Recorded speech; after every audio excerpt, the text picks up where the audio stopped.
Probably got about enough people in here to get started. I'll let this one run out. Oh yeah.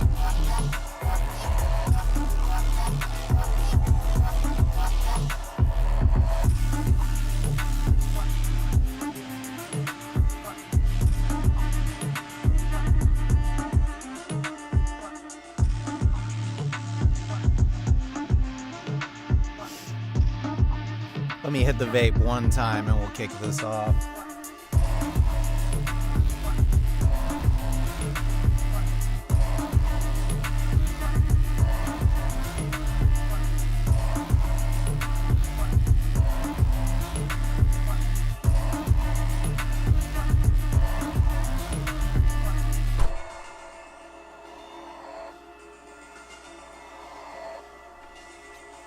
This one's by Six Path, for anybody wondering. This one isn't out. Actually, I think this one did just come out. It's called The Tower. Real good fucking tune, I think. So what is up, y'all? My name's Matt. The void that surrounds me is the Hacienda. Probably the largest bandwidth mastering studio in the world. No big deal. Ben was kind enough to invite me to join y'all and master a tune with you. And you guys can kind of bite my style from that or whatever. So let's pull the track in.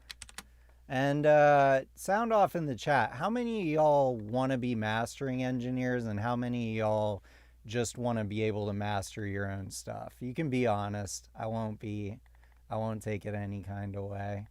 I just need to know, kind of how best to tailor this for everybody. Get you some delivered value here. Hey Ben, what's the artist name on this? If you're in the chat. Who should I put in for the artist of this track?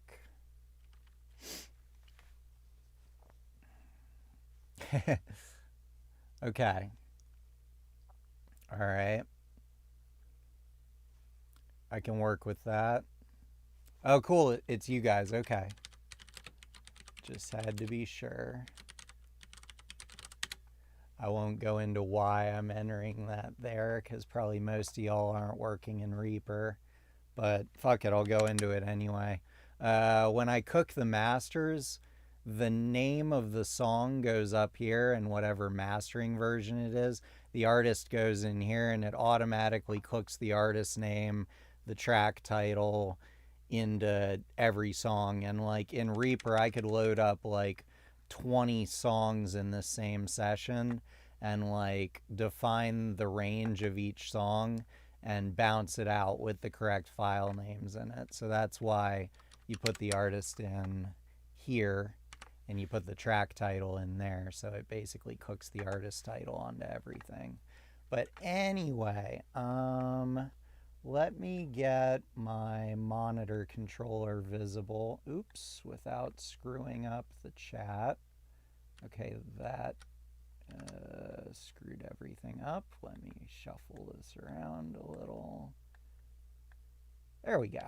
Okay, so now you guys need to see my monitor controller screen because I'm going to be bouncing between the master, which is when this button is gray, and the mix, which is when this button's gray. So like right now, we're listening to the master.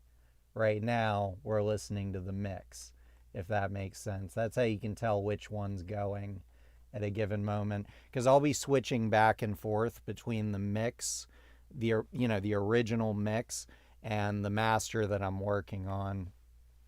And in my monitor controller, I have the ability to like change the level of the mix versus the master, so that even though the master's getting louder, we can still listen to the mix at an equivalent level to it, which I haven't really got into yet, but I'm sure Ben has already with y'all.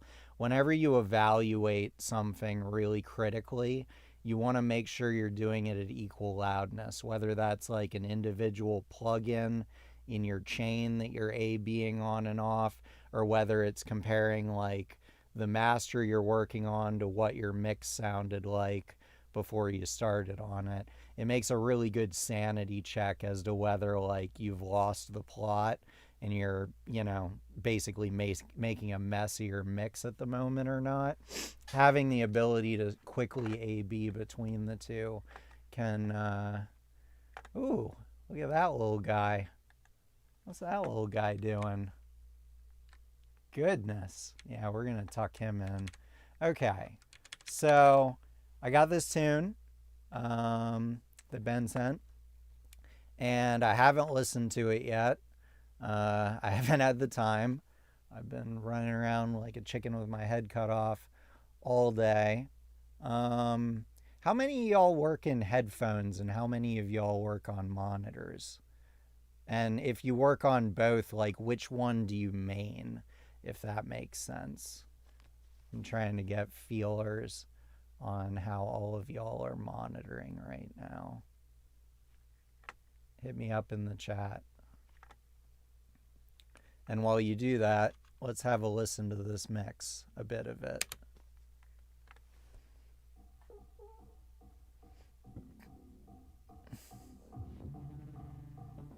$50-50? Okay.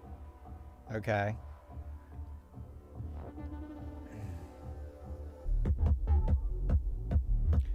So this is a little low in level right now, obviously, because it's the mix.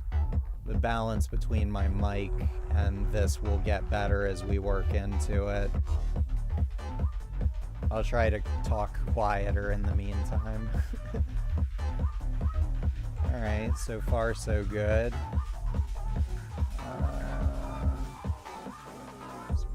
Monitors. Okay. Cool. Alright, so a good mix of both. It's okay. You can get by with either. Ain't no thing. See what this drop does.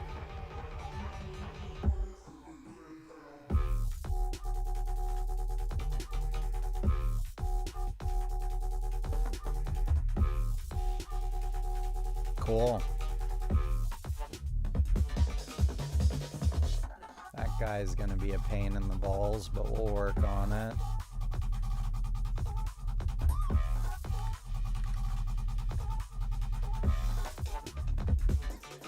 Alright.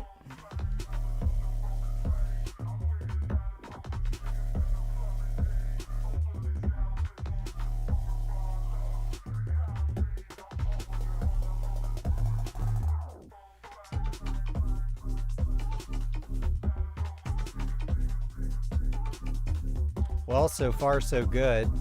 Nothing's jumping out at me yet, but he usually doesn't until you put some level on it.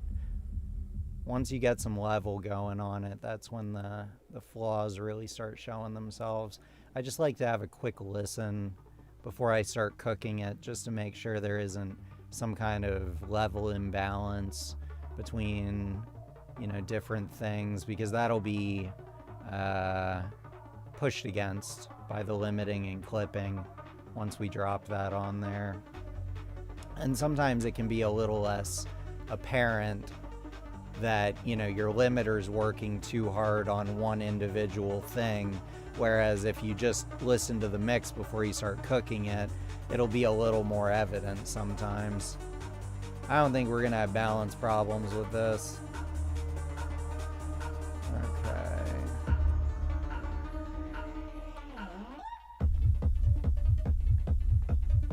Cool. Now this is maybe going to be an interesting section here, because there isn't much masking distortion that we're going to put into it. And this is really going to define the overall dynamic for this section, just keeping as much of that dynamic swell as we can. Okay, so we've got a sectional imbalance here. This section is a little lower than it should be, but that may soften a bit once we load it through the limiter, because I'm sure Ben had this loaded through a limiter while he was mixing it, or a clipper, or both. But there is a disparity here that we're going to need to push against. Now let's see what this guy is. What are you? Snare? I don't even know. But we'll find it. And this isn't always the end of the world. 9 times out of 10, a clipper does a great job on whatever the hell that is, and you don't even notice the difference. But depending on what it is, we may go in there and do a little surgery on it. Okay, so I don't hear anything glaring enough to want to mess with it before we start adding our dynamics. I like, oh shit, Told Sounds here. What's good, buddy? Good to see you, bro. So I think we're ready to put some level on it, and that's pretty much the first thing I do, honestly, is get it up into the ballpark of how loud I kind of expect it to be when I'm done with it, and see how it holds up, see if the balances change, see if the tone changes, and then kind of take it from there. So I'm going to kick this plugin in, which, to call it a plugin is kind of, I don't know, it is a plugin, but basically its job is to send audio out of Reaper through my analog chain and then back into Reaper. Now, the only reason I'm doing that right now is specifically to clip it into my Lavery Gold Mark III. That's what I use as my clipper around here. I spent a lot of time, trying different plug-in clippers and clipping different A to Ds. And man, nothing works like this thing does. Even the new version of this thing isn't as good. So I'm going to turn up some gain on my transfer console. Actually, before I do that, I'm going to normalize this guy to -3. And this thing is going to fuck that all up. So I'm probably going to have to push a little harder with the gain on my transfer console than I usually would. Because if this guy wasn't here, -3 would look very different for this overall mix. But let's kick it in. Let's see how it sounds. This is going to be exactly what it was before. The only difference is we're adding 3 dB of soft saturation through the Lavery. And I'll A/B it for you so you can hear the difference. Here's with it.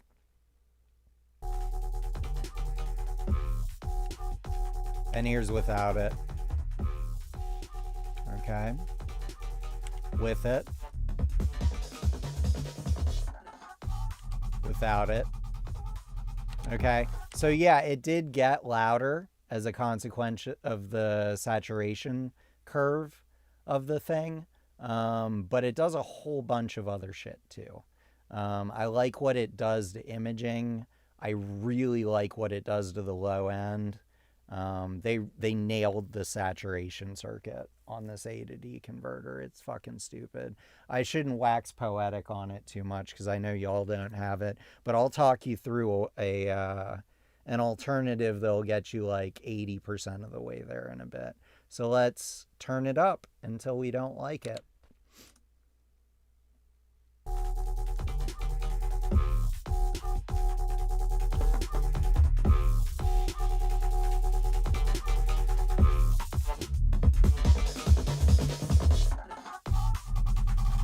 How loud you trying to go, Ben? What are we thinking today?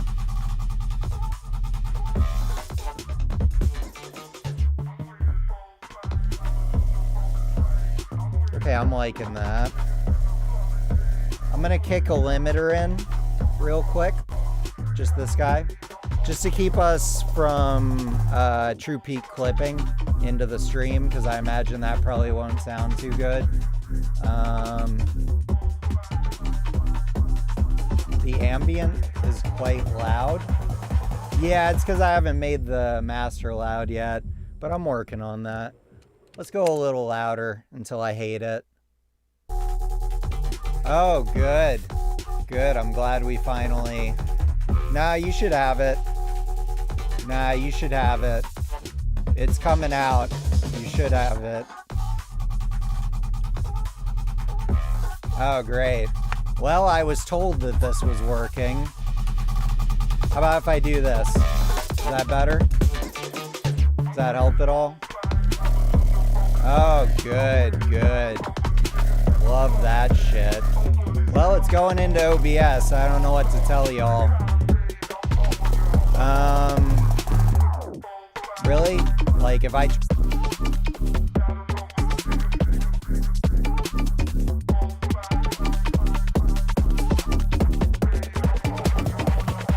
Okay. Alright, so are we good? Okay, cool. It doesn't sound that bad on my stream, and I keep it at -14. I don't know what could have changed, but... Anyway, let's keep pushing this thing.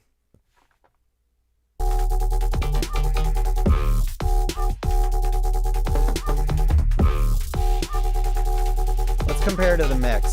I'm gonna gain match it. We're listening to the mix now.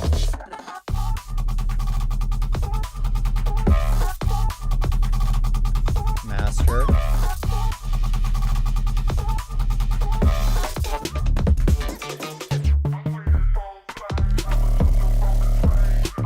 Mix.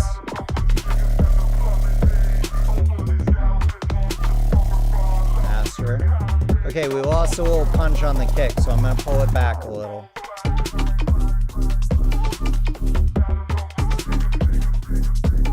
Alright, so we are hitting my A to D with 8.5 dB of clipping right now. Oh, yeah, I can turn the mic down. How's this? Is that better? Let me put it back in a main passage. Is this balance good? Testing, testing, testing. Good? Before I get too fatigued with this fucking song, can somebody tell me if the balance is good now? Oh my god. I'm not side chaining my mic to the DAW right now. Okay, cool. Alright, so let me like the kick again. I'm gonna turn it down a little. The clipper is called a Lavery Gold AD 12296 Mark III.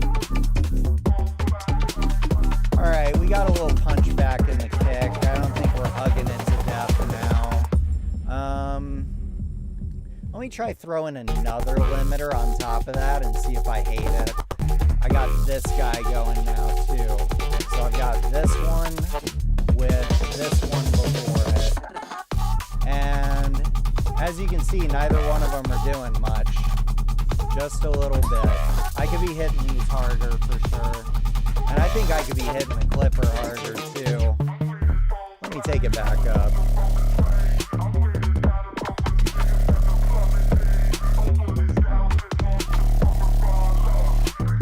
Yeah, I think that's closer to where I want to live here. Alright. So let's start with that. Let's switch to the mix again, compare the kicks. Okay, so we lost a little punch on the kick, but I got tricks to get that back. The level feels like it's in the ballpark now. We need to do a little adjustment on the upper spectra to get more loudness potential out of the mix, but I think we're in the ballpark of where we should be leveling the master to. That all stands to change after I mess around with the tonality of it a little bit. Okay, so let me put you onto an alternative if you don't happen to have a Lavery AD 12296 Mark III on your hands. Let's replace this with, it's not going to be recent. Of all things, actually, this is the best Where is it? This is the best in the box clipper I've found so far. And it's actually how I wound up with my Lavery, because when I got this plugin, what it does is it emulates the clipping of different A to D converters. And it's got like, this is the Prism Dream right here. I want to say this is the Better Maker Limiters clipper. This is the Lavery Mark III. This is the Lavery Savatier, which is the new version. This is the MX version of the Lavery, which was kind of a dog and nobody really liked it. But for some reason, it's the default setting when you pull the plugin up. This is the good one. This is a Mark III with the +3 saturation on it, which my Lavery stays with the soft saturation set to +3. You can do +3 or +6. You can get away with +6 on like rock and folk and acoustic music, but for like pop and hip hop and R&B and anything that's loudness intensive, you're going to want to use the +3 saturation. And I wound up with, the hardware because I so consistently used this setting on like every fucking master for so many months in a row that I kind of figured, well, if I like this, I'm probably going to love the real thing. And turns out I was right. This plugin was not particularly made with love. There is a feature that I like to have, which let me show you what it is. In any limiter or clipper, I like having the ability when I turn up the input into it for it to also turn the output down by the same amount. And that's so that you can listen more critically to what the clipper or limiter or whatever is doing, right? In this particular plugin, because it's an acoustical plugin, they didn't think to put that feature on there. But if you've got a clever DAW like Ableton or Reaper or whatever, you can create that function. So I'm going to do that. I'm going to have the output be controlled by the input here. And I'm going to give them an inverse relationship. I'm going to set the baseline like so. And now when I turn up the input, the output goes down. So let me turn the Lavery off and let's kind of replicate it in this plugin real quick, so close as we can get. And I'll let you hear what's happening to this thing as we turn it up. Oh, another pro strat, if you want to get as close as possible to the actual hardware, set the soft hard to 28%. That was the closest I could get the harmonic distribution of this plugin to match against the harmonic distribution of the Lavery. It doesn't get it super close, but it gets it as close as you can with this plugin. I'm not sure what they were trying to emulate here, if they couldn't even get the harmonic, distribution of the saturation and clipping right, but whatever. So I'm going to turn this up and we're going to see what comes out of it.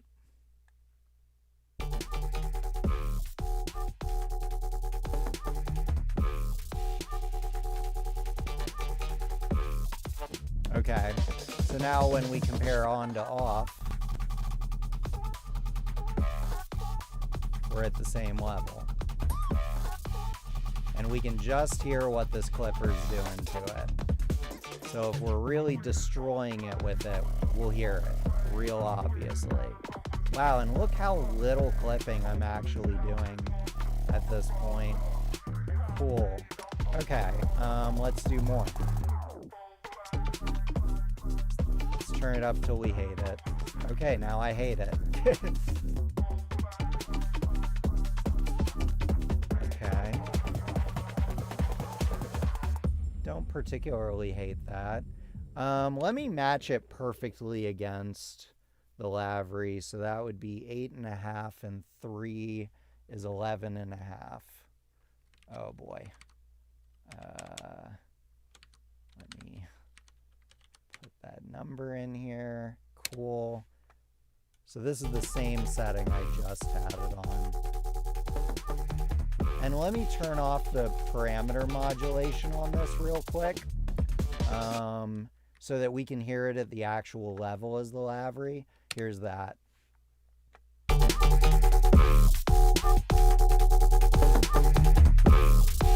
Yeah, and I don't particularly like it, to be quite honest. It doesn't sound that good with the same amount that I was doing here. You hear how much better that sounds? You can't fake everything in a plugin. Here's Ash again. Hear how much it's fucking up the kick drum? But that's okay, because I got a trick for that too. I'm not going to demonstrate it on Ash, because it's too much of a pain in the ass to set up. But I'll show you how to do it in the Lavery real quick. So let's get this, boo-boo piece of shit out of here now. Go back to the real deal. So, as you probably noticed, and I, from what I was saying, we're losing power in the kick. But that's okay, because we can get it back. Here's what we're going to do. I've got an EQ before and after the analog transfer through the Lavery. So what I'm doing here is I'm cutting a little bit of bass before we send it out to get clipped. And then when we bring it back in, we're turning that bass back up. I got this trick from Mr. Bill originally, and it is a real winner, because you can just slam just unconscionable fucking amounts into a clipper, and the thing that gets screwed up first doesn't get screwed up as bad. The first thing you lose through a clipper is your kick drum every time. That should be what you listen for. As you turn up the clipper, it'll hit a point where the kick stops sounding better and starts getting wimpier. That's where you bail. That's where you go back and clip a little less and call it a day, at least in, my book. So let's try turning this thing down as we go. Oh, and as I do this, bear in mind there's like a 2-second latency between what I'm doing and what you're hearing due to the very high window length crossovers and correction filters in my monitor controller. It just induces a little bit of system latency, even out into the uncorrected audio that goes to the meters and is going to your stream right now. So just bear in mind what I'm doing will take a second or two to kick in. Let's see. Check out the kick while I do this.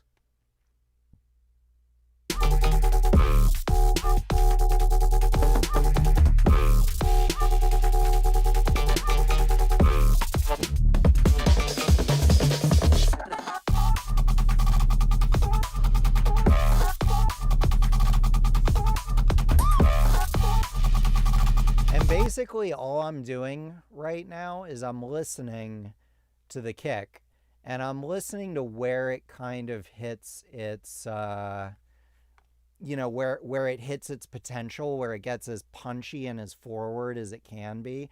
Because if you cut too much and you don't clip it enough, you're not going to get the full effect of the clipping. But if you clip it too hard, you're going to lose punch. There's like a Goldilocks zone with every clipper and every saturator where that kick really hits, its impulse really hits its potential. And I mean, depending on how good your monitoring environment is, it'll be easier or more difficult to ascertain that. But like, that's what I listen for when I master, is like, how punchy is the kick? Because that's the thing you lose and you can't get back in a master. You can make it as loud as you want. You can make it as subby as you want. But the compromise is going to be the punch in the kick every time. And like, you can't finagle your way back around that, because that's like the highest, headroom usage element in the entire song. So once you hit the ceiling for that kick drum, you're done. The kick drum's just going to get worse. So I kind of use that as my guiding force when I master and kind of optimize around the kick and then make everything else sound as good as I can. And that's been leading me to some pretty nice places lately. So where I've got it right now, like check it out. If I turn it down anymore, we lose part of the kick energy. And if I turn it up past negative 1.4, we also lose kick energy. So down here, wimpy. Up here, wimpy. So right here,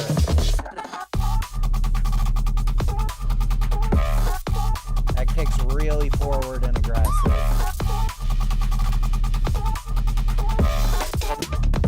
Good. I'm liking that. And note that I'm encompassing the upper bass range of the kick too. Don't sleep on this range in kick drums, regardless of what you're doing. Like on a rig that has kick bends, you'll be thanking me. Like, because that's one of the lowest usage ranges in the entire frequency spectrum in bass music. Usually the mid bass starts a little on top of it, or not too aggressively in that range. Like this range exists for the kick drum in bass music. So make sure that you optimize that range, not just the fundamental range of the kick. Make sure you take care of the first overtone too, because that's where a lot of our perception of like punch and aggression on club rigs comes from, is from that range. So I want to make sure I'm clipping it by the right amount. So I'm going to move this corner frequency of this shelf around and see if it makes the kick a little more aggressive or if it just loses punch.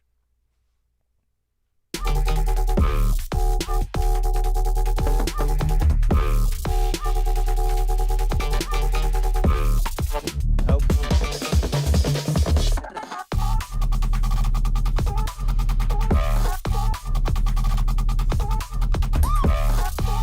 I think I had it the first time. Yeah. All right. That's a nice spot for that. All right, let's get into our upper spectra here. Let me crack open the old standard. This is Multiplicity. For anybody that isn't familiar with this plugin, it does everything and it's magical, and I'd probably quit mastering if it didn't exist at this point. Any possible dynamic process you can think of, whether it's upward, downward, above band, below band, this thing can do it. It can do compression and expansion above band, and it can do it below band, which is wild, absolutely wild. And you can do all sorts of crazy things with your sidechain EQ, so you can get better specificity on like what particular element you want to tailor in the mix. Like I use this as like a kick and punchinator a lot with like a low shelf that does upward expansion. We're going to get into that. I just want to get a little more potential out of the upper band of the mix first. So I'm going to start with something really crude here. I'm just going to bring up some upper spectra until I don't like it, and then I'm going to figure out why I don't like it, and we'll get more granular from there. So let's go.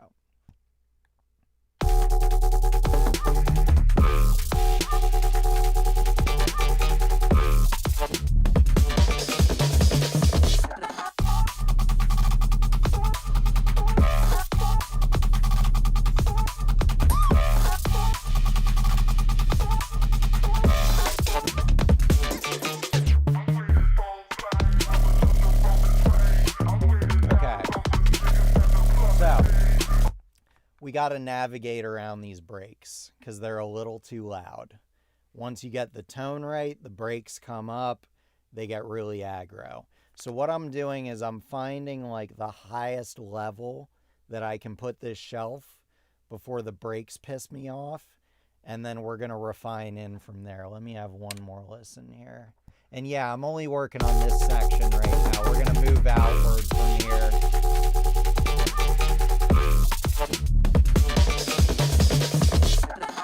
Okay, I don't hate that. So let's get a little fancier now. There's one thing I don't like, and it's the position of the like 3K range in the snare. But unfortunately, the rest of the mix needs that range to come forward. So we're going to bring the snare up with this, and then I'm going to tuck it back in with an additional band. But on this band, I'm going to drop some upward compression in here. Fast attack, below band upward compression. I'm going to do a fast attack, reasonably fast release time, and let's go.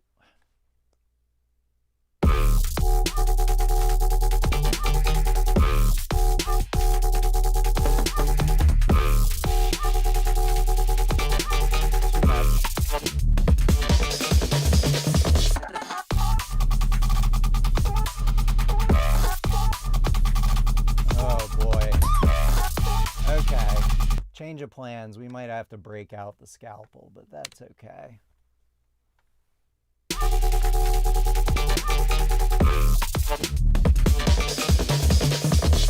Yeah, I'm going to just do something different with that break because it's so different than the rest of this section that we're just going to have to treat it apart from the rest of the section. So let's see how happy I am with this chunk here. Let's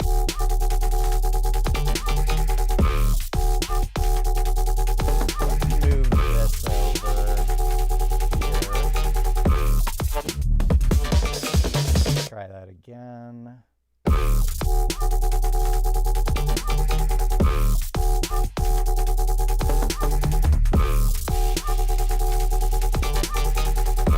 A little less upward. Good. And let's mess with this upper mid-range here.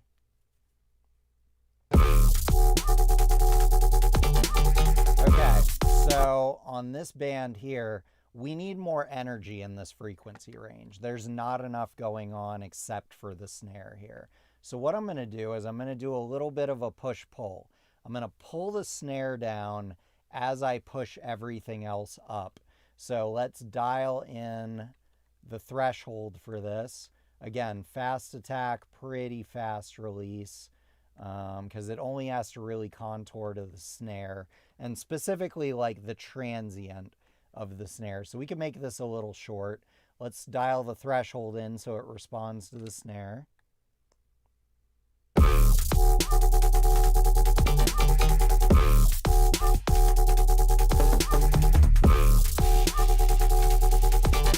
Good. All right. Now let's take the compression back a little, and let's add some upward compression here. See what that gets us. Oh yeah.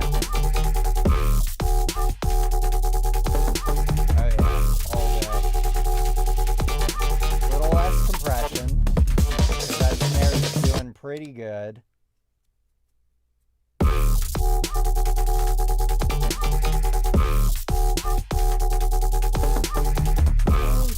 Just like that. Let's move it up a little.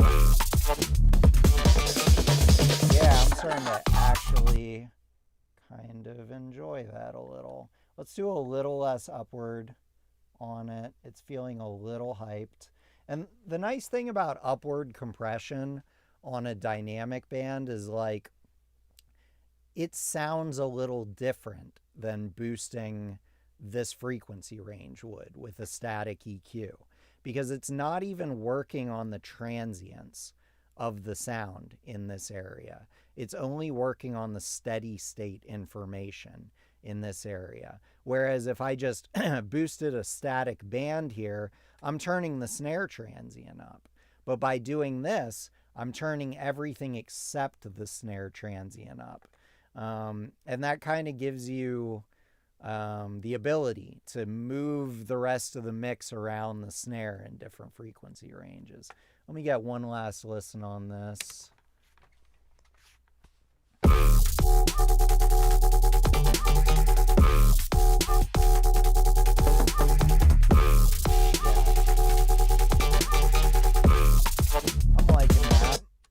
let's chuck those same settings on that bit there. And let's deal with our break here. So I'm going to put, oh, it's really, really bad on CPU. Like, you can get away with a couple instances, but this plugin is a pig. These are really high window length FIR filters. Dave Gamble doesn't screw around when he designs filters, but it is just the most transparent dynamic processor I've ever heard in my life. So with this break here, we're going to get this band out of here. I'm going to turn it into a bandpass filter, and I'm going to put it where the break gets the most aggro here. Let's figure out where that is. One more time. Okay, so it's kind of up low-ish. I'm going to turn the upward compression off because we certainly don't need that. Drop the threshold. Why is this not doing its thing? Am I on the right chunk? Which one is it? Why can't I hold all these multiplicity windows? Yeah, it's this one. Why is it not doing its thing? Because I have the threshold too high. Okay.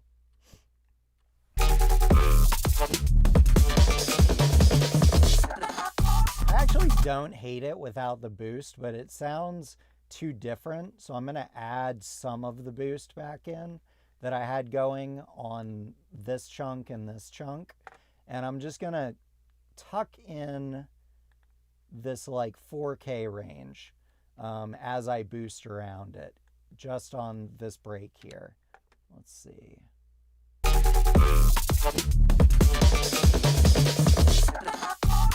Okay, still no love. But I don't hate the sound of it yet, so let me try and get away with a little more.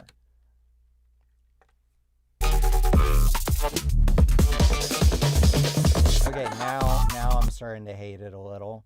Let's do a little bit lower threshold on this compressing band here. See where that takes us. That's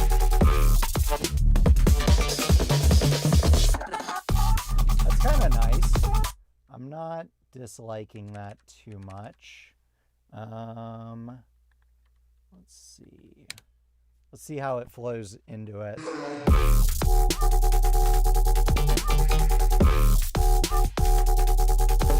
Yeah.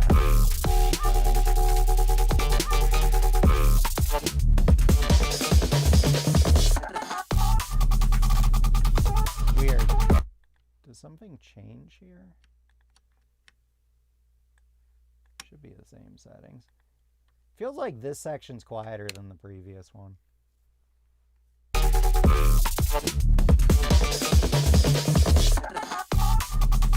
Yeah, absolutely that section's lower. Oh, it's visibly lower. Oh yeah, this is way lower. All right, we gotta do a little bit of, let me figure out what part of it's lower. It seems like all of it is lower.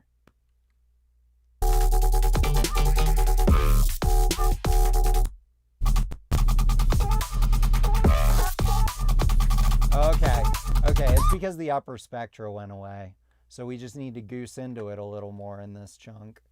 So we can do that. Let's inflate our upper spectra.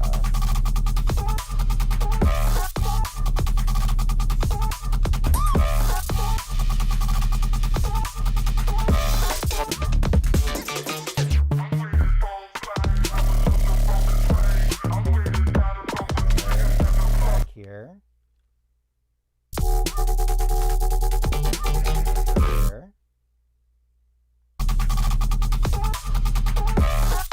Yeah, that feels a little better balanced now.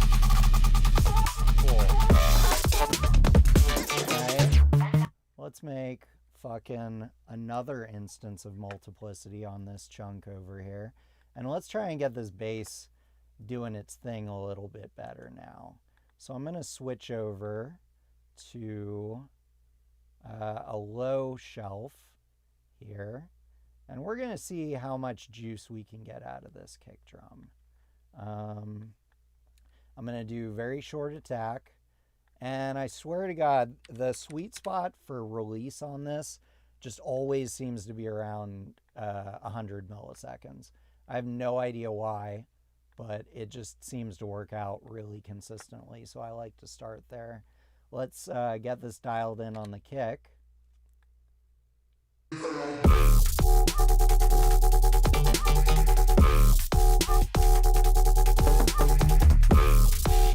Yeah, we got pretty good specificity there.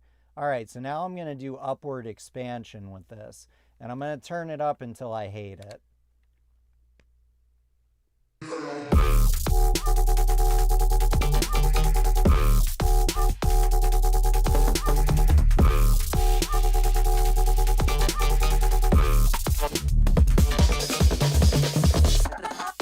I wish I had a longer chunk to work with here.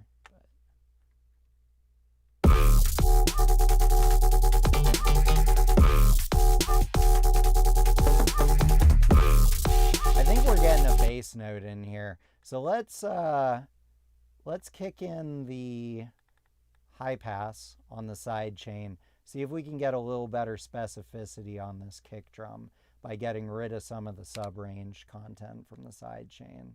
There she is. There we go. That sounded much better. And I don't think we broke it yet, so let's switch this to extended. See what we can get out of it with a little bit more range of upward expansion.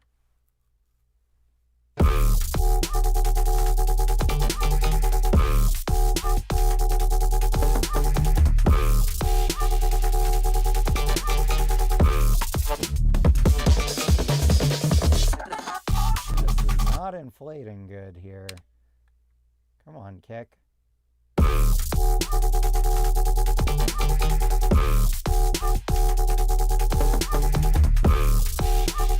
a little lower threshold.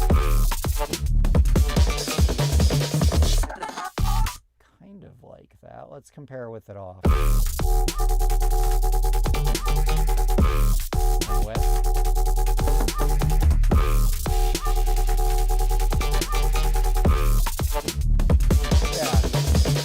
That made the kick jump out a little more. I'm liking that. Basically, we're just forcing more of the impulse through the clipper right now. Let's try a little more. What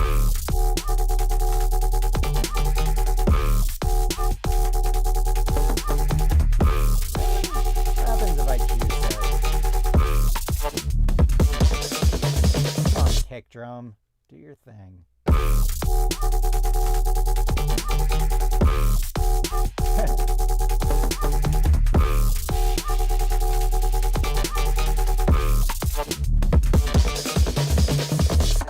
I mean, that's nice. Let's see if it gets a little cleaner if I pull it back.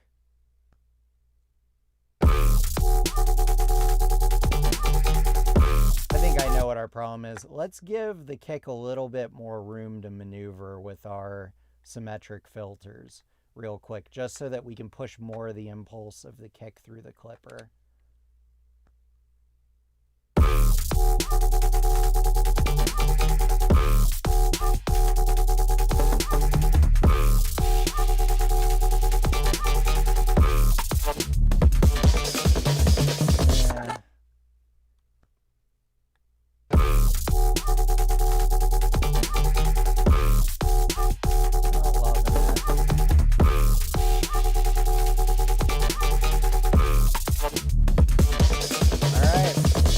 I guess we aren't doing a whole lot on this particular kick, but we got it a little better through that. So let's take that instance of multiplicity. Let's chuck it on this other chunk over here, and let's see how this section goes.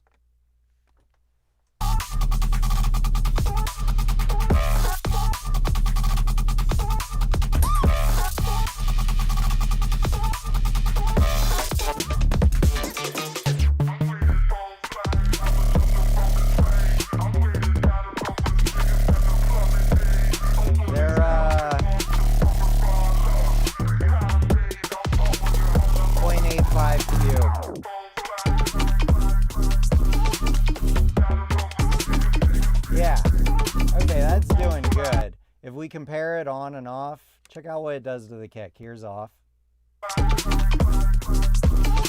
And here's on.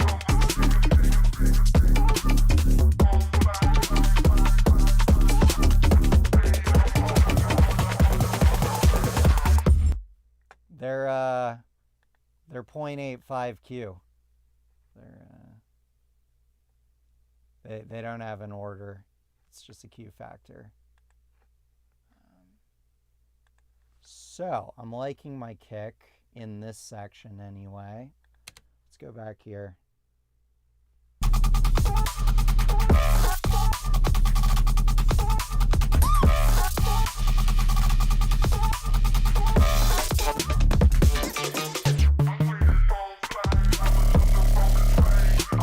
Now, there's no two ways about it.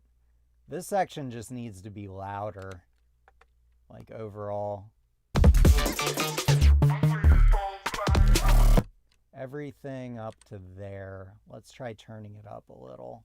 Sometimes you'll run into this when people load into like limiters in specific ways and then you have to work on it later. It's like, why are these sections different levels than each other?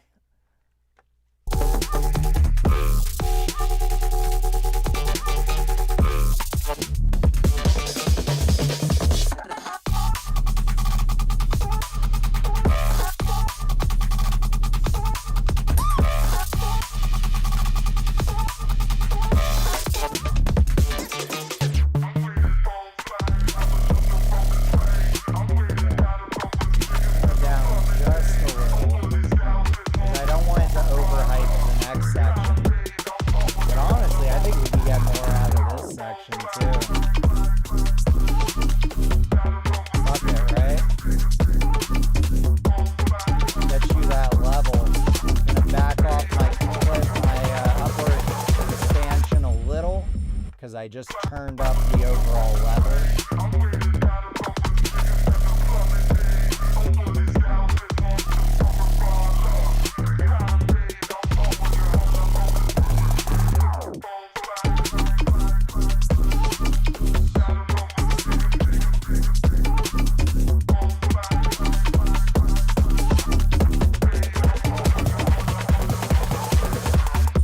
It's nice. It's breaking up a little. Let's try making the release a little slower. Or faster, rather.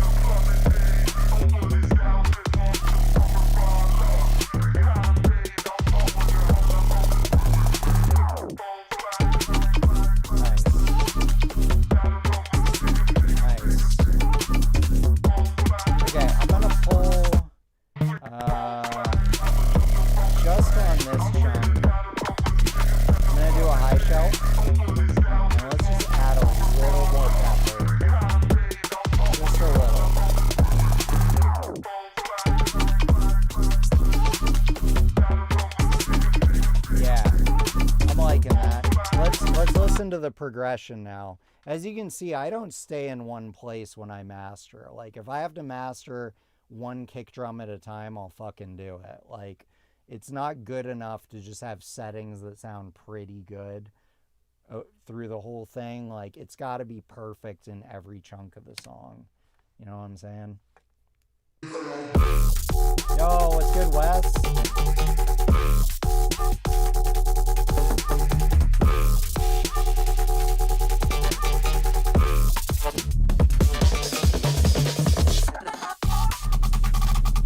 Too low. Gotta come up.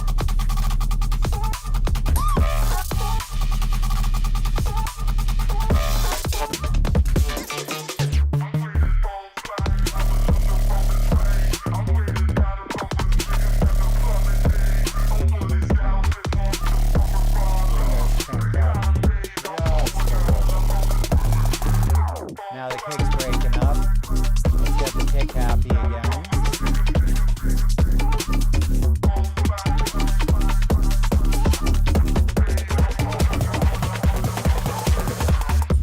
Yeah, I'm liking that. I don't know if Sean's in here. I don't think so. Okay, so now it makes sense. This all makes sense now. Everything is at, relatively similar levels to each other between passages, but it does sort of build a nice dynamic arc in that it gets louder as we build towards the break. I like to do that to some degree, just to give a sense of like dynamism to the overall mix. Like everybody wants the loudest drop possible, but I like when it gets more intense as you go through like a section of the song, especially if it's a scenario here where you've got a lot of masking noise towards the end of it. Like, maybe trade off a little bit of punch in the kick as you get closer to, the breakdown, because you want to build in more loudness, because people have been exposed to this constant level since the last breakdown or since the intro or whatever, right? So you got to overcome fatigue, not only like throughout and just be loud enough to overcome fatigue, but you also need to sectionally build out your dynamics to overcome fatigue within that section itself, if that makes any sense. So now I saved just enough gas in the tank at the beginning of this section to get a little more aggro towards the end of it, and I'm kind of liking that. Let's pivot over to the intro real quick. Make sure nothing that I've done here is making that worse so far. Oh, am I clipping the DAC? That would explain why the kick isn't punchy enough. Good there. Good there.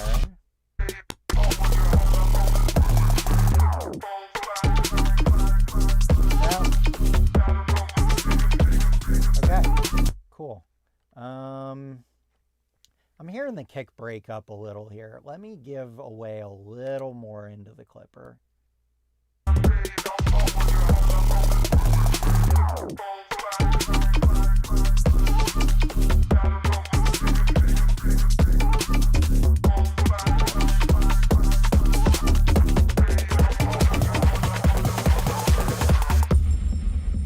And it's actually mostly just one of these kicks towards the breakdown here. Let me make sure it's not in the mix. This is the mix.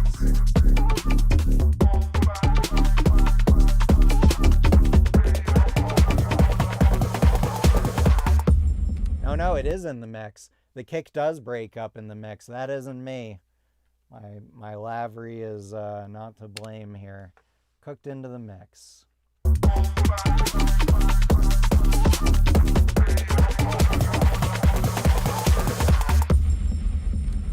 I feel like it's that kick in particular, but even if I turned that kick down a little bit, it still would distort because it's just built into the mix. Okay, so let's go back here and see what's going on.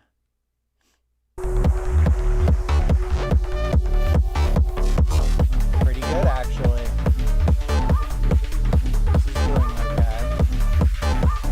Let me bring my threshold up a little, since there isn't a snare happening. See if we can push a little bit more energy into this range that needs it. Let's back it up, see what that does.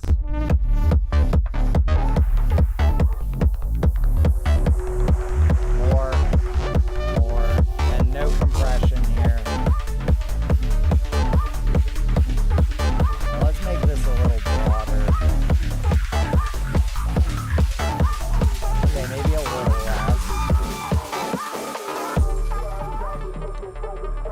As you can hear, the kick is breaking up as we get to the end of this passage here. Let's check that out again.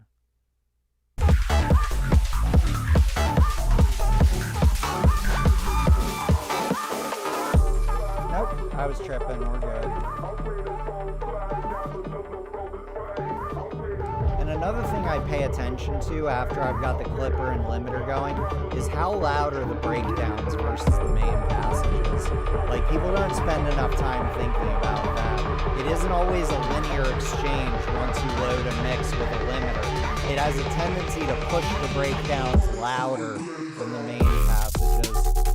But it sounds like Ben mixed this into a limiter, so we don't have any too bad imbalances going on here.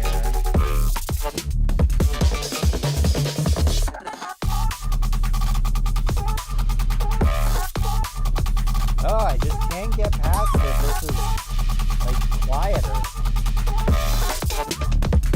You know what? Maybe it's tonal. Maybe it's tonal. Let's bring up a little more upper mid-range in this section and see if that turns the lights on. I just want to get these sounding, you know, close enough to each other.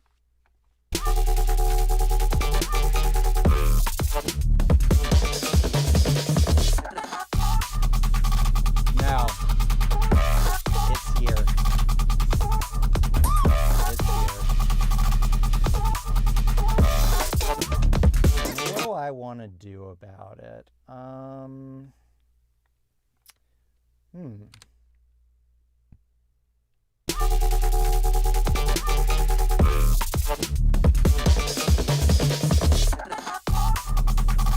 Still quieter.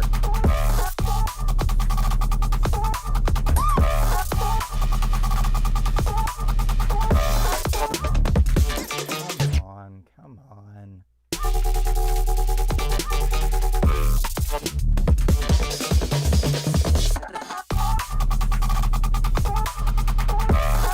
Oh yeah, it's this whole range. There she goes.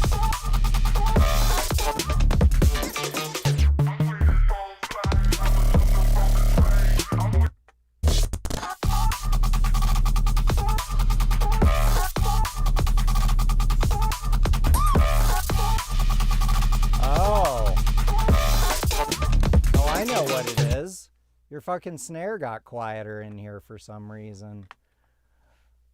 Can I dig that out if I'm really clever? Yeah, probably. Let's see. Let's get this set so that it's responding to this thing and not the snare. Oh shit, let me get a ratio going.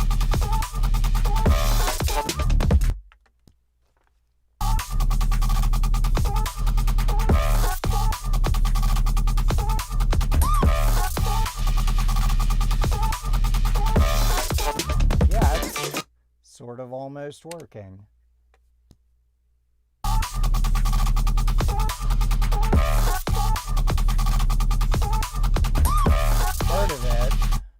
Part of it is the sub-range needs to come up here too. I swear this whole section's just quiet.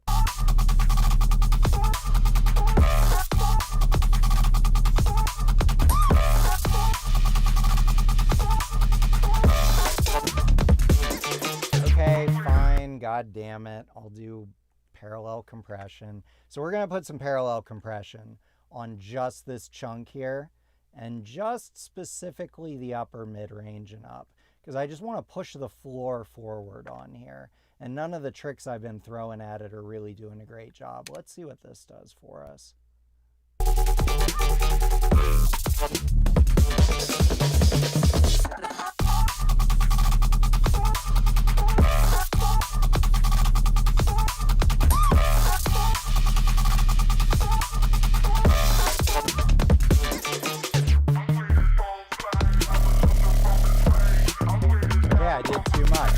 Let's back it off. This is a very powerful tool.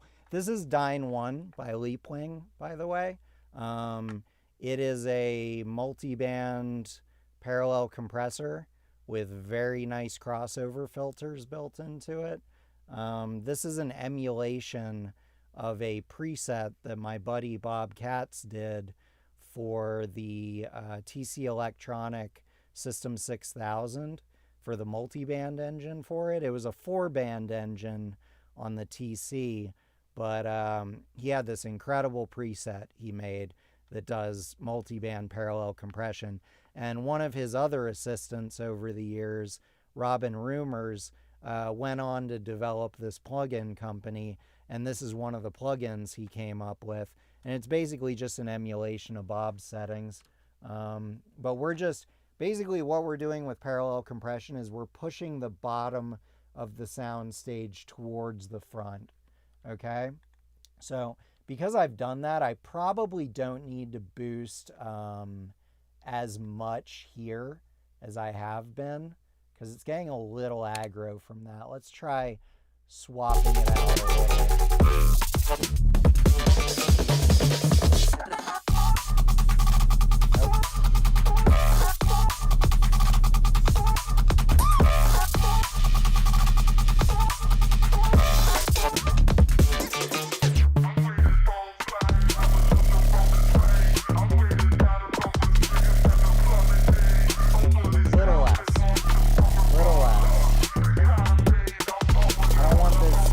This section to be anticlimactic.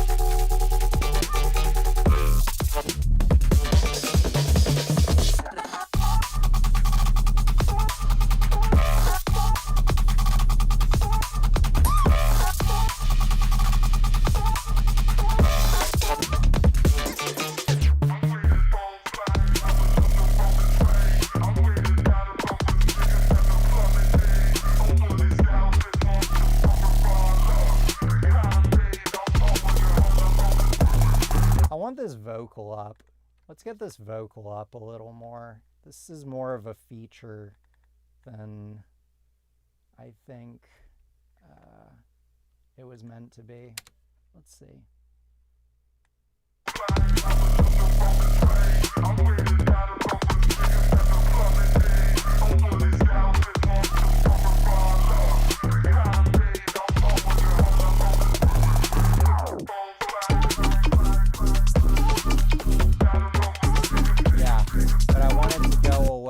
Here.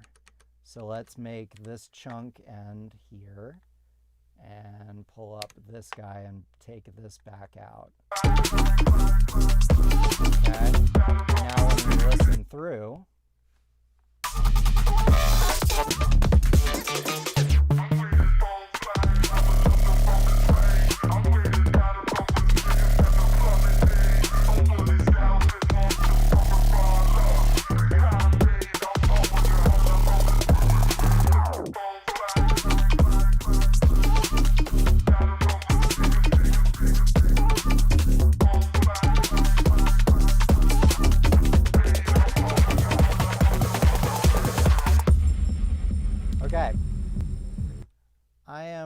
mostly happy with this side of it now.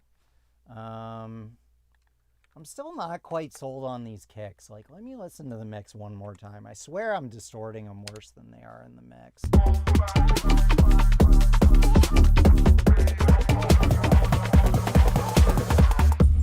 No, it is indeed saturating there. Back to the master.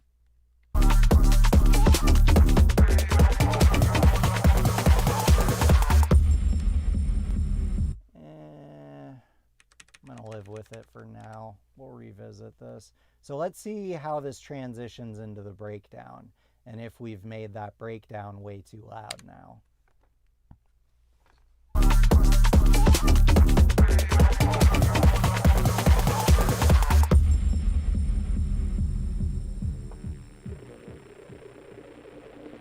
Seems reasonable. He got the macro dynamics right in the intro. There's no reason they shouldn't be right for this section. And to answer your question, the thing with EQ is like, static EQ sounds really obvious to me now. It just immediately sounds like somebody EQ'd the thing.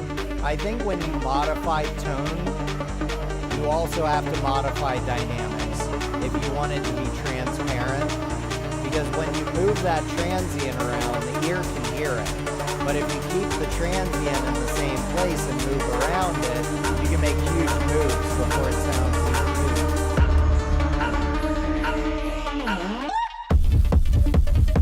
cool. I think we're doing okay here.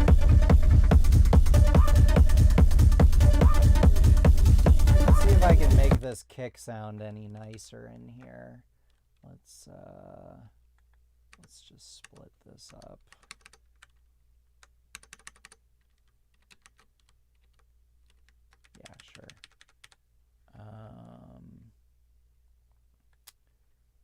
see. Oh yeah, we are goosing this thing. Because it's hitting the bass and the kick.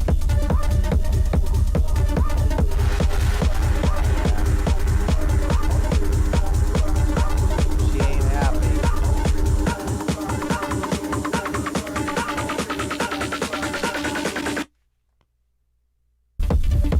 Okay, I'm gonna pull this whole bit down so I can make the kick a little punchier.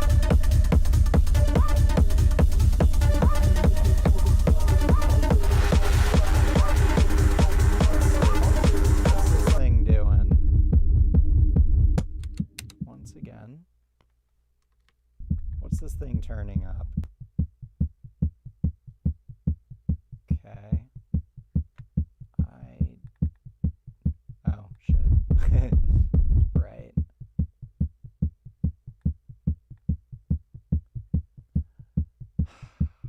Man, that's a weird kick, but whatever. Okay. Let's listen to the mix. Oh yeah, we're distorting the shit out of this. Okay. So, let's bring this section down a little. Because I think we could afford to. And maybe it'll get us out of trouble here. Let's see how it goes into it.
Okay.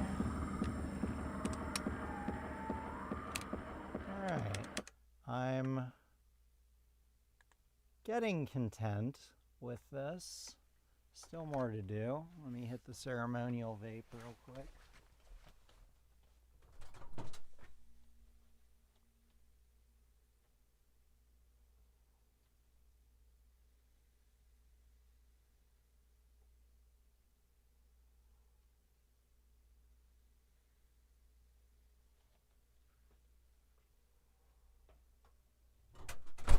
All right.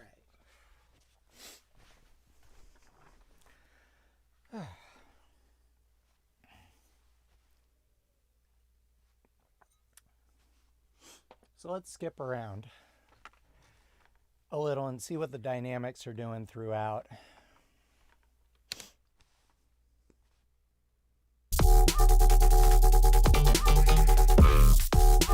This section's wimpy. Needs more hook stuff.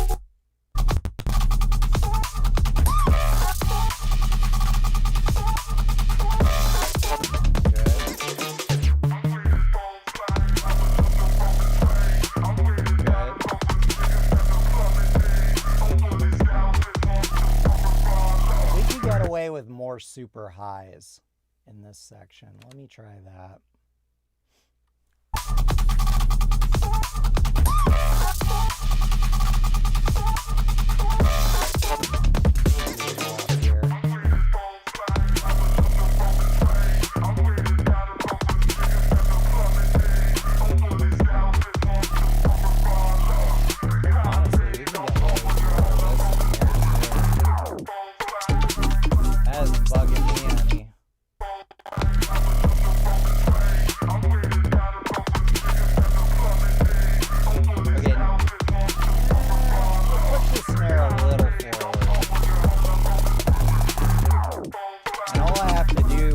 To do that is just let off on the compression on this band, which is, you know, predominantly the snare impulse right here. So I can kind of like control the mix balance of the snare against everything else in this frequency range using this guy.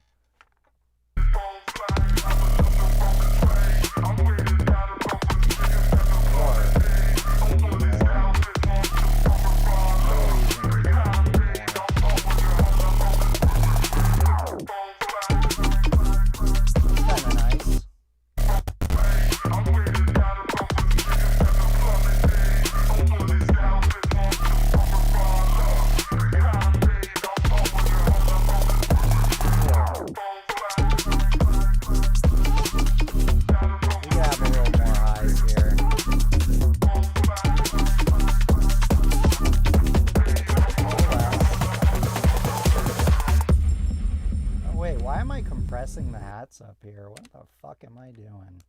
Jesus. Oh, there it is. Jesus, was I doing that in the other sections? Oh, Matt, you dumbass. No wonder I'm juicing the highs so much. We were compressing the high band. Let's try that again. Should be way too bright now. Nope.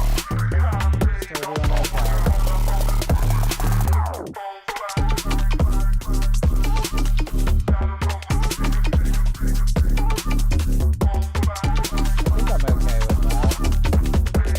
Go back here.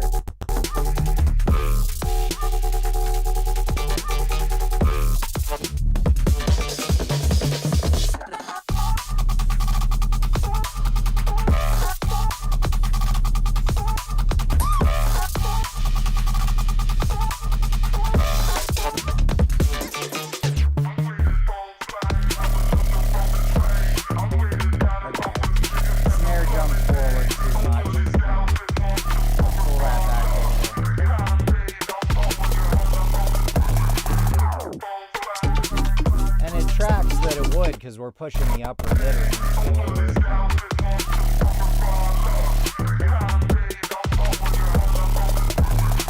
That's tasteful. Let's get back into this one. Yeah, we had too much of a tonal shift here. Let's get that matching again.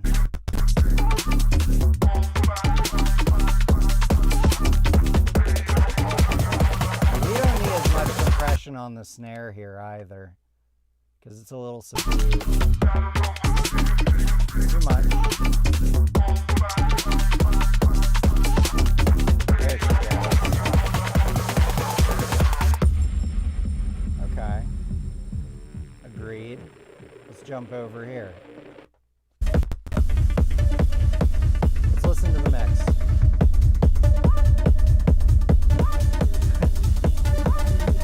Brought a hell of a lot of music out of this section. Oh, thanks, bud. Yeah, I just got it.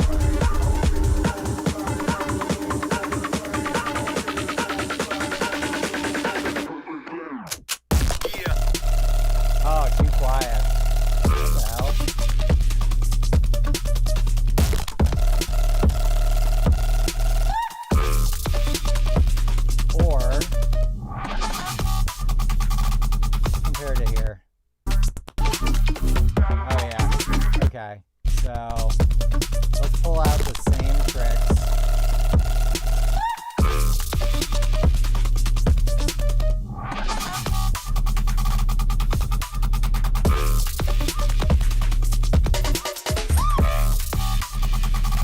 we got to throw our parallel compression trick on this one.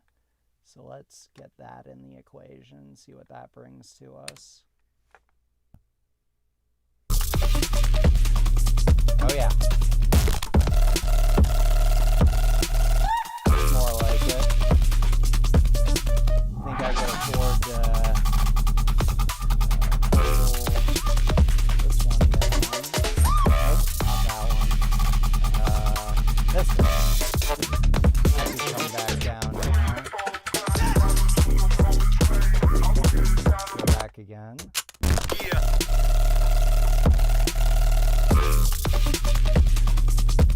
Let's take a little bit off here because we turned this whole section up. A little less upward expansion on the kick.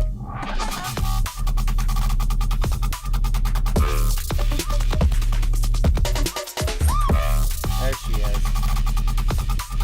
Turning this up a little.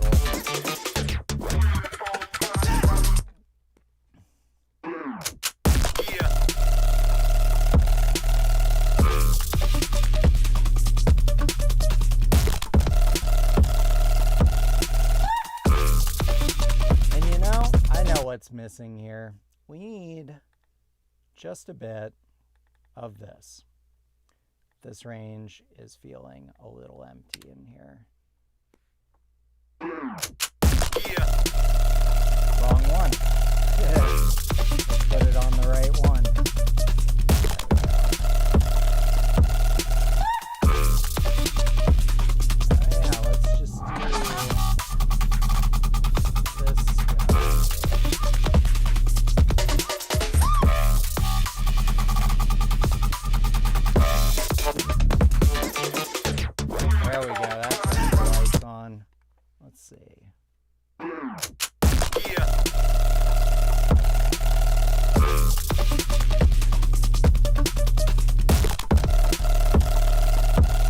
I think that snare could come forward, so let's do less compression.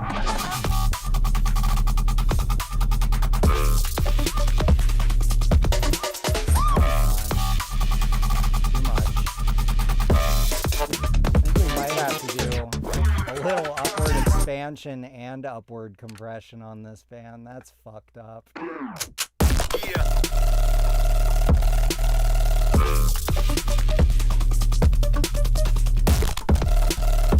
Begs the question, why don't we just turn it up and turn down the upward expansion on it? That's what a smart person would do.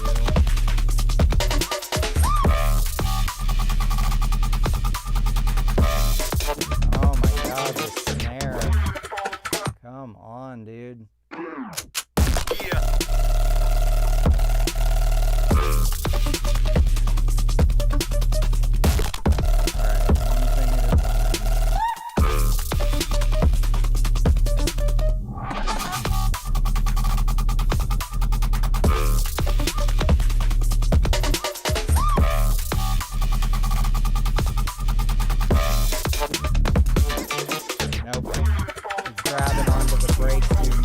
Might have to chop that section out.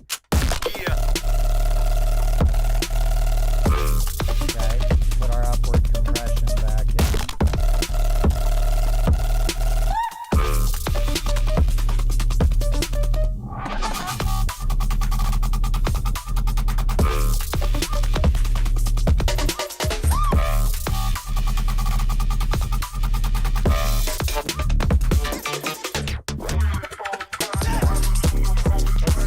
Break out here towards the end. Where is it?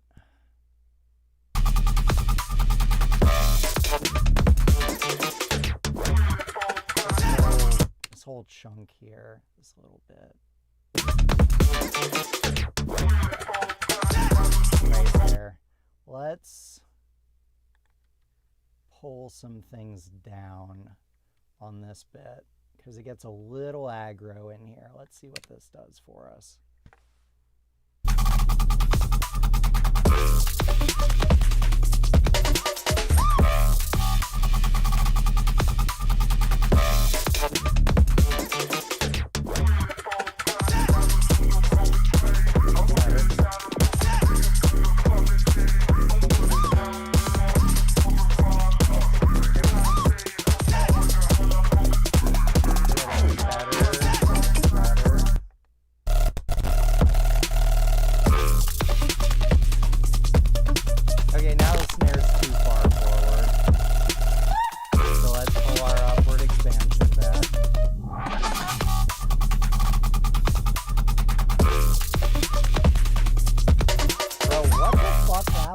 here. Like, it gets quieter in here. Are you doing this to test me, Ben? Because this is a good test, if so.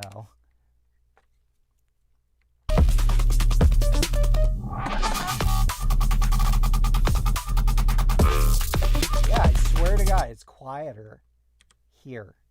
Like, specifically. The fuck? Let's try this again.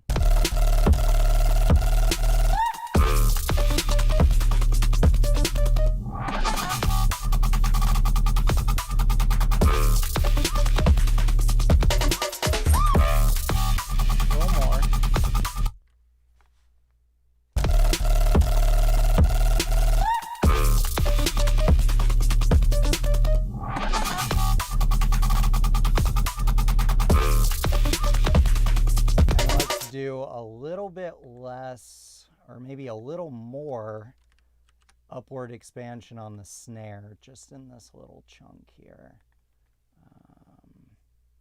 which would be this one. Let's see what this does for us.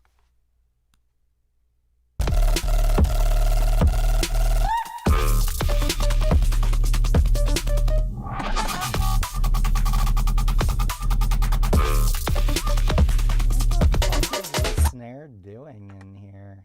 Let's mute this one, make sure I'm only working on the part I want here. Let's see.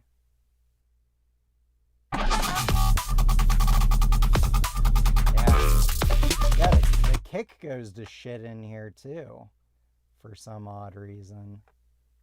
Let's see if I can impunctionate it a little.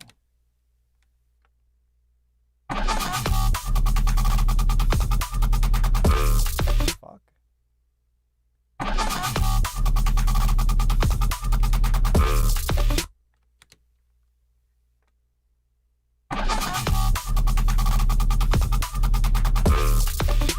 It's a little better. Oh, let me unmute this. There we go. Let me unmute this. Let me unmute everything. There we go.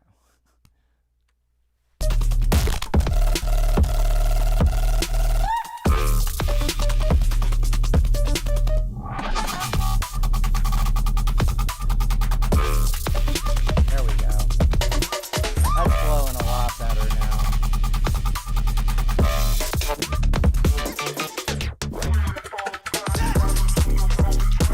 This little chunk kind of does the same thing here as this one. Right up to that kick there. So let's punch up the kick a little more in this. See if that helps us out.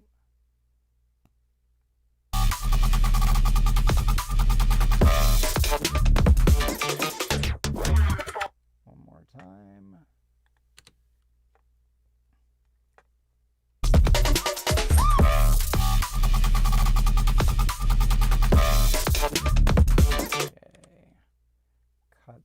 This bit out like so. Talk about surgery, hey? Oh yeah. Yeah, the kick just isn't hitting it. Again.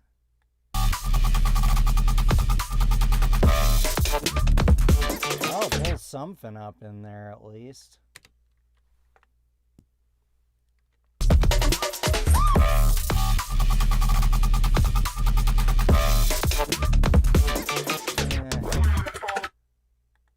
Weird. Kick just gets subdued there. I guess it's, you know, artistic intent, but,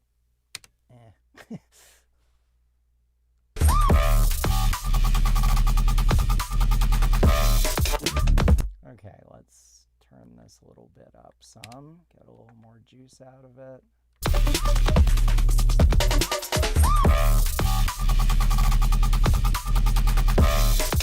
There we go.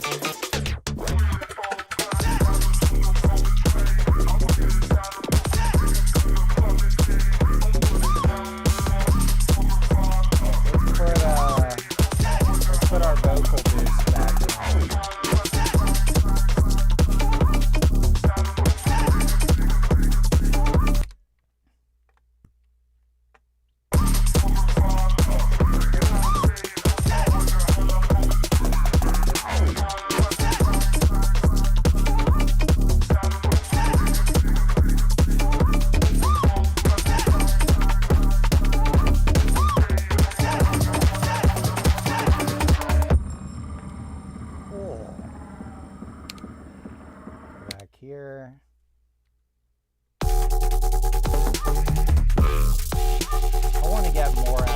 section. Let's see if we can get a little more out of this section. I'm going to turn the whole thing up, see what that does.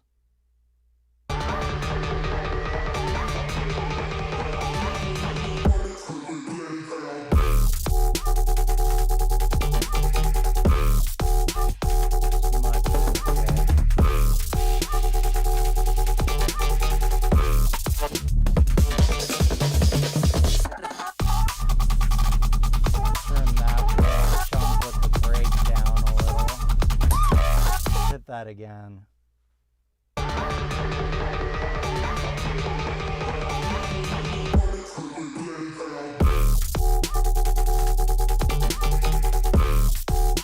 More. Maybe a little more.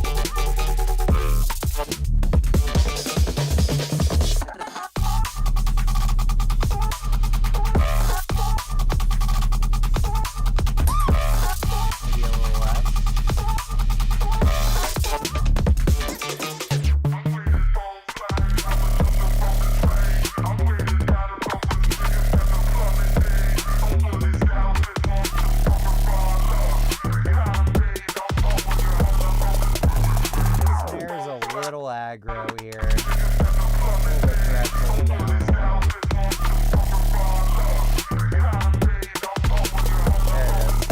Now it's in the pocket.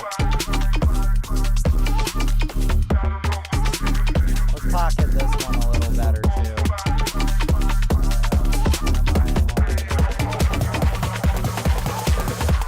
Let's try this.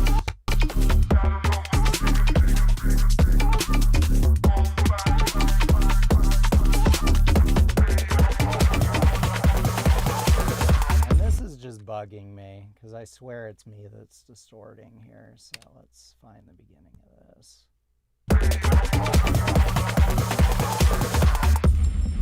And let's just turn our upward expansion on the kick down a little in this section so it doesn't distort as bad. When you get like multiple kick drums going through a clipper in like really quick succession, it makes it go above full scale for more consecutive samples in a row, basically. And the name of the game with clipping is to not be clipping by too many consecutive samples by anything. If you clip too many samples in a row, you hear it as distortion. But as long as, you aren't consistently hitting it super hard, like in quick succession, the distortion's pretty well masked by the rest of the program. Let's see if turning this upward down helps.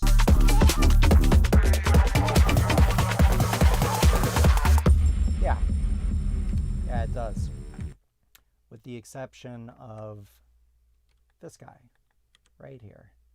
This guy is a real bee in my bonnet right now. So I'm just going to turn that bit down. Actually, not even. Let's do that bit down just a little, just by like a quarter dB, just to hopefully get it a little less distorted sounding. Let's see. Yeah, it's better. And the thing to bear in mind when you're screwing around with like the levels of little pieces of this mix is like, you're not really adjusting level here.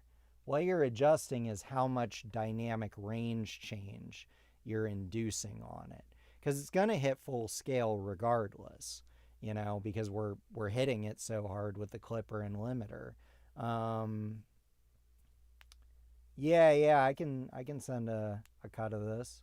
So like, don't be afraid to like turn down like one individual kick drum or like one little passage, and don't be afraid to turn up one little passage, because like the listener isn't going to hear it as a level change. They're going to hear it as a dynamic change, and they don't have a frame of reference for dynamic.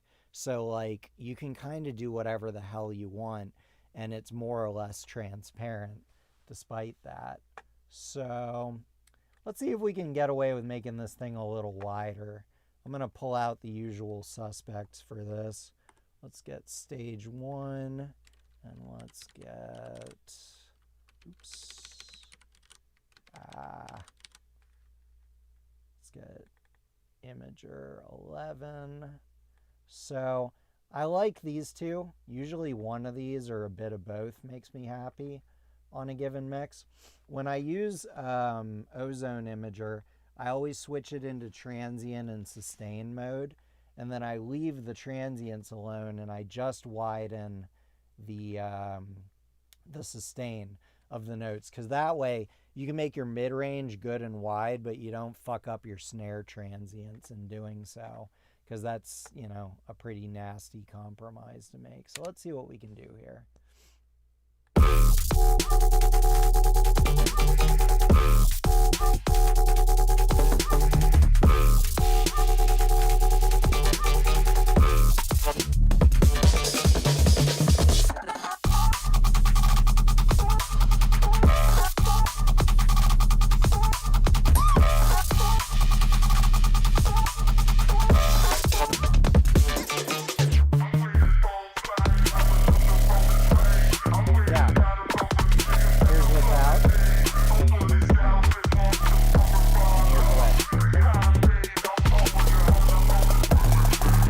Bigger.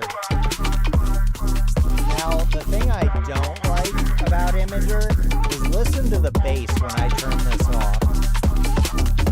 You hear it get punchier and a little more forward in the bass? This is something that Imager 11 does that I don't understand. I turn it on, kick gets wimpier, bass gets wimpier.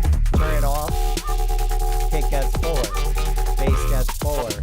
You can't explain that. It's just some dumb shit that Imager does. Now, let's switch over to stage 1.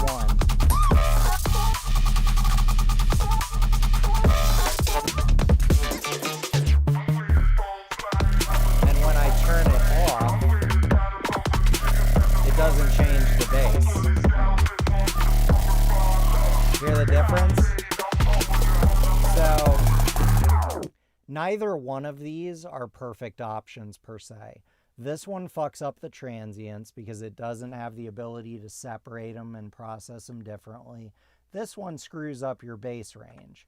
So you got to figure out like what matters more to you. I think on this one I'm going to split the difference maybe. Do like a little bit of this and maybe a little bit of this and see what the compromise is like versus having this off.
See if we can get away with limiting it a little harder. Just to say we did. Oh, hate that. Never mind. Let's try limiting it less. Nope, hate that. Nope, we had it. That's where that wants to live.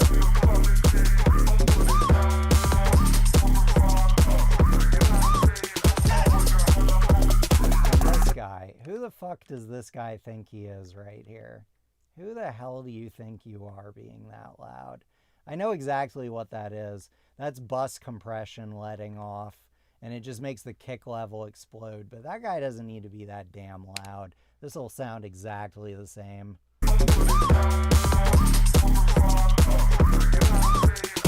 See, did you notice the difference? I did.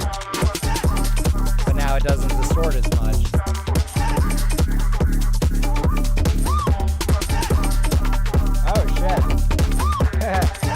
would appear we have a gain staging issue in this section. So I'm going to turn my send to the analog chain down a little until this stops clipping. Oh shit, clipping by a lot. Really? It's gotta be the kick drum. Well, that's no good. I don't want to clip the kick into the DAC. Let's see if I'm right. Oh yeah, it's the kick.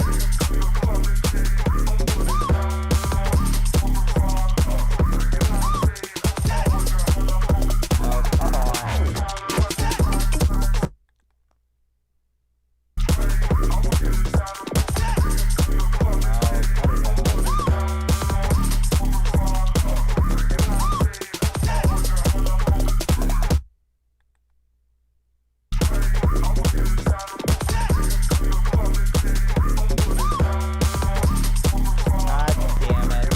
I'll do something stupid. Okay. What do I need to do here?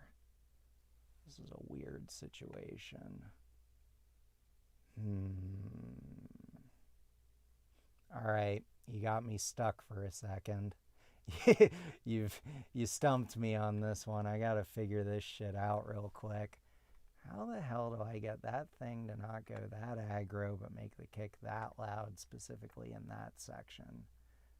Oh, I know. We turn the whole fucking thing down and hit it harder into my transfer console. That's always the answer.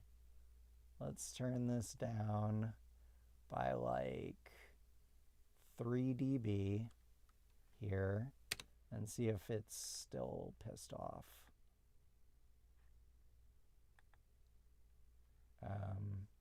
Why am I muted?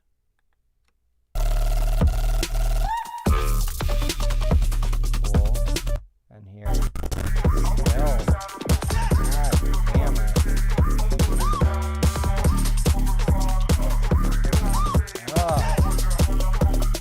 Alright, let's turn it down 4 dB. You never want to clip on the way out of the box. You want to clip coming back into the box.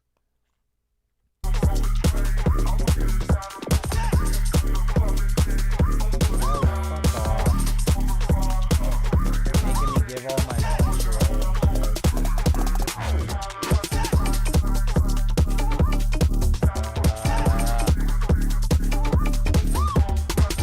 Wait, what level is it coming in over here? Oh no, we're Gucci. Oh, okay, we're totally fine. We were 100% fine. Let me turn this back up because I liked it a lot better up here. Let's do 8-ish. Oh yeah. As long as this guy isn't clipping, it does not matter what that meter says. Okay. So I turned it down by 4 dB.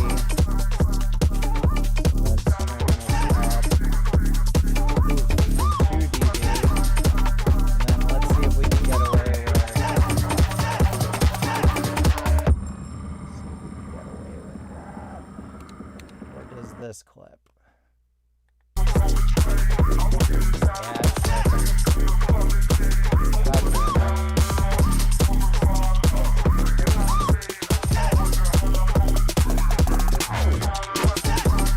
Well, I'm out of fucking headroom on my transfer console. I've got this guy as juiced as I can get it.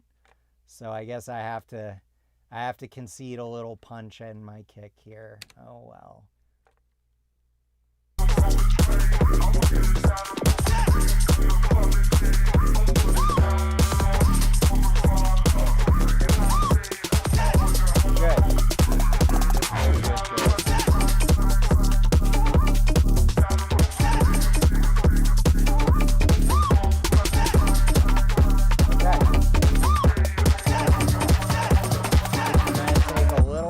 Out of this section as well, just so it better matches.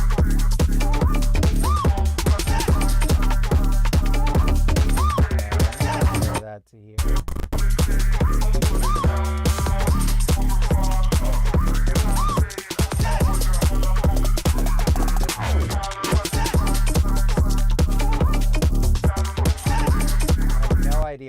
started that instead of here, but let's fix that real quick. Good. Agreed. Good. Yo, what the fuck? Oh, right. That guy. Okay. One more go, and I think we can sell this.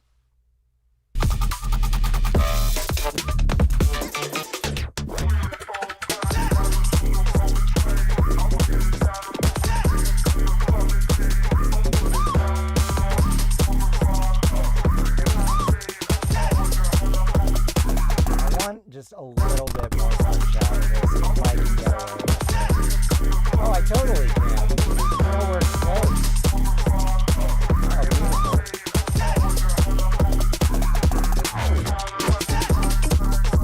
Yeah, there we go.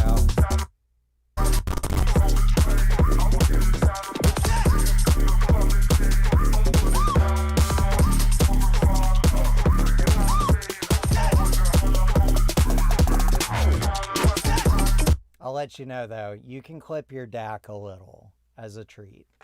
It's okay sometimes. We've all done it. It isn't the worst thing that ever happens. Sometimes it sounds pretty good. Who knows? You know? You can't hard clip like you can with a DAC.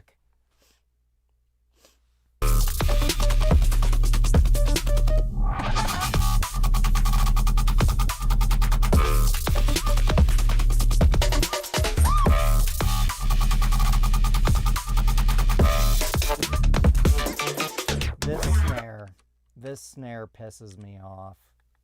This guy does not need to be quite that loud. Let's turn him down by like half a dB.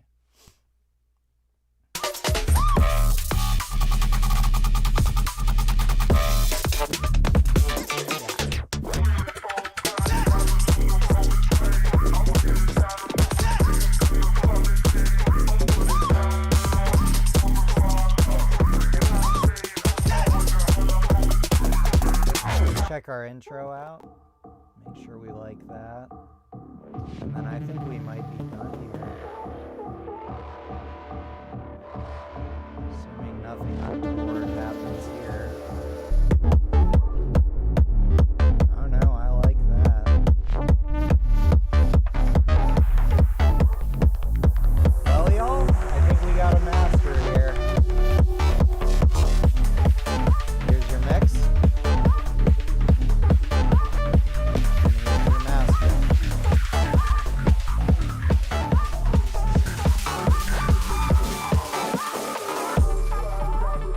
Bigger, fuller, punchier, no better.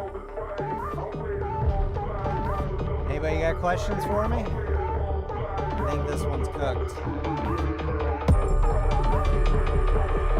gonna hit the vape real quick. Hit me with questions.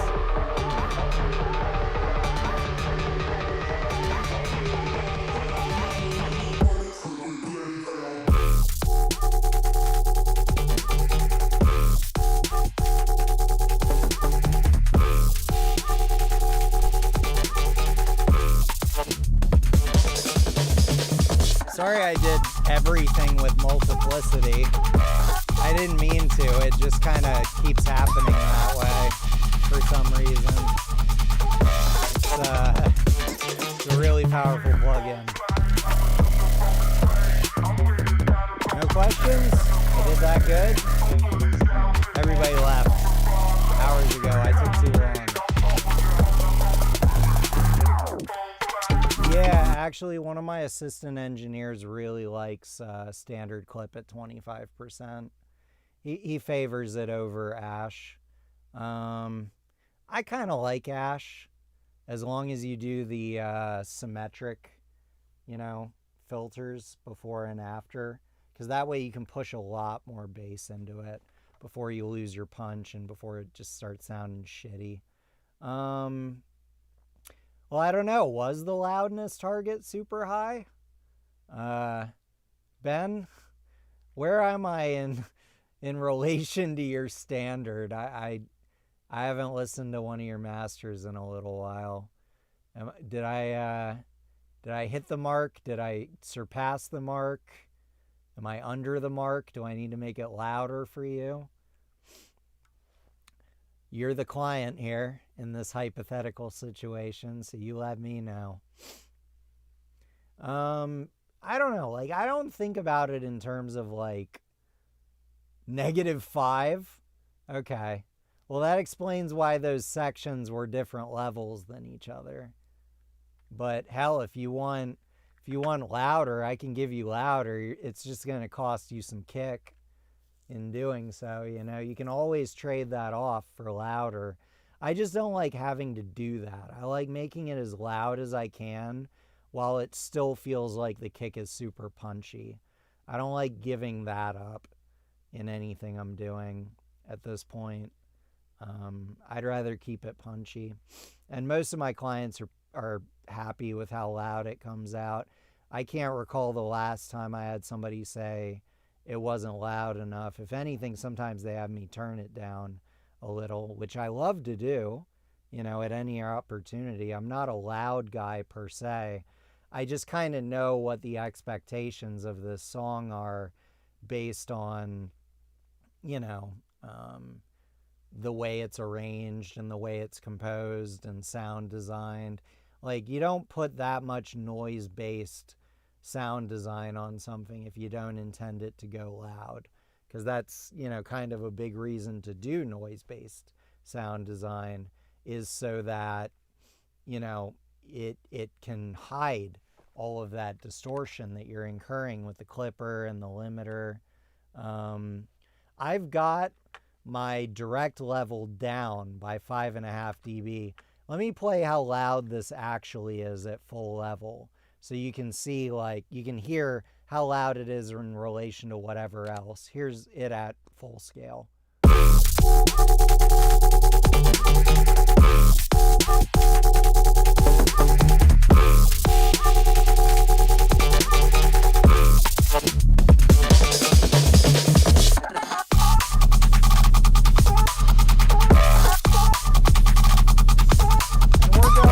We're going between -8 and -6-ish in this. I didn't take it the whole way down to 5 at any point. I never really see the reason to, and I never really see much merit in doing it. Yeah, it's fucking loud, right? That's -8, dude. Loud is a lot more than numbers. Numbers are fucking stupid and don't mean anything. Like, LUFS is a terrible metric for perceptual loudness. Like, the only metric you can use that you can really trust is your ears with loudness. And the way you do it is you just pick a level that, like, all the stuff that, you listen to and it's loud enough, put that at an appropriate level, and then just don't touch your monitor controller. Just leave it at that level and work up towards whatever your loudness goal is that gets into the ballpark of the thing you listen to. That's the only real loudness metric there is this thing fucking loud enough? The numbers will tell you all sorts of nonsense, and especially in bass music, which is so driven by the subrange, the K-weighting filter for LUFS rolls off at like 100 hertz. So it doesn't even incorporate that into the conversation of loudness. Like, it isn't, like, everybody's so numbers obsessed, and like, it isn't a thing. It's not a thing. I can show you a -5 that's quiet as shit, and I can show you a -8 that sounds 4 dB louder than it, 5 dB louder than it, because it just doesn't very well describe the way we perceive loudness at all.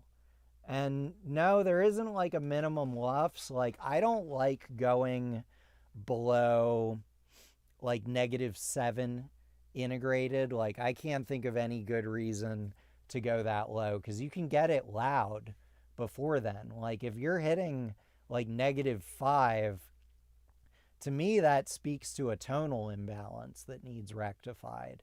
Like, Ben's mix, it needed more upper spectra. It needed more upper mid-range and highs. And if we hadn't added that in there, yeah, I'd probably have it at -5, and I'd probably be pretty disappointed in it.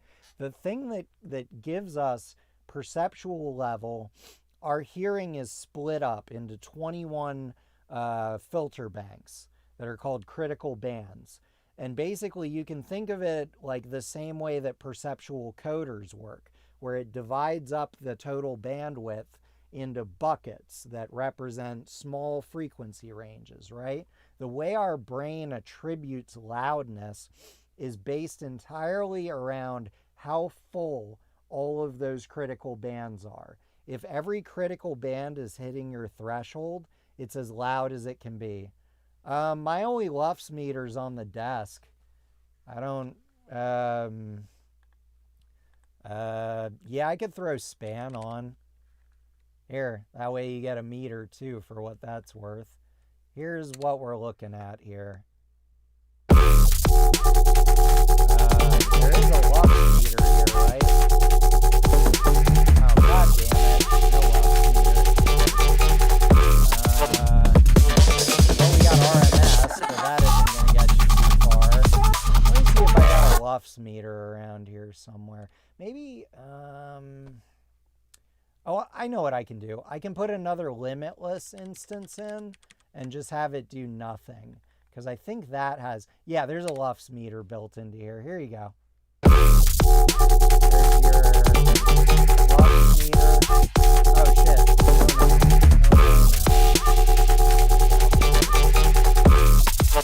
Now look at that. Ain't that loud.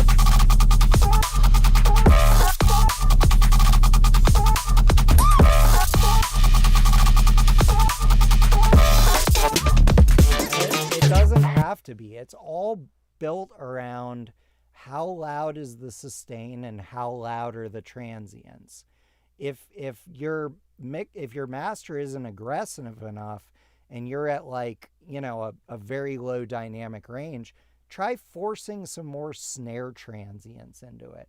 Try forcing more like of the feature of the song. Like in this section, it's this thing going on in here. Like I pushed this forward until it made the mix feel forward. You know? Now, I'm doing something a little weird here, frequency-wise. I actually have this kind of 1K to 3K range a little subdued, which I almost never do. The reason I'm doing it here is because I'm saving room for the stabby synths that need to like cut through it in the mix and be really forward and really transient intensive. So I need to leave a little bit of room for those transients to properly articulate and for it to be in the correct point in the sound stage. Because if you squished that frequency range on that synth, yeah, you could have it like flat the whole way across on the frequency contour, but the compromise would be now the transients aren't as far forward on that synth as they need to be, you know? Oh, shit. There. Okay, now can you see the LUFS meter? My bad.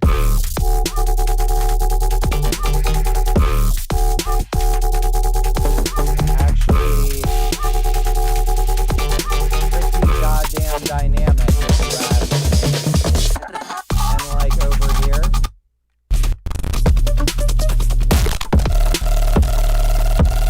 What do you think of that? -8. That's a pretty loud -8, hey? And over here. Okay, we got a little close here.